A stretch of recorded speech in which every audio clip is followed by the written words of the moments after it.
Assalamu alaikum, hello, karibuni. Leo tutaangalia jinsi ya kuhifadhi iliki ili ziwe za muda mrefu. Ni mbinu mpya kabisa. Ikiwa hujui, basi apply mbinu hii katika jiko lako. Basi na kwa leo utahitaji iliki kama hivyo, unaweza kuongeza zaidi ama pia ukihitaji unaweza kupunguza.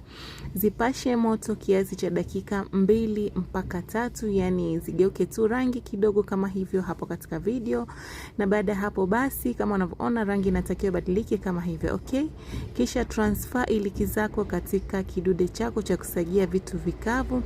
After hapo funika vizuri na saga mpaka iliki zako ziwe laini kabisa. Na baada hapo basi kama unavyoona zinatakiwa ziwe kama hivyo.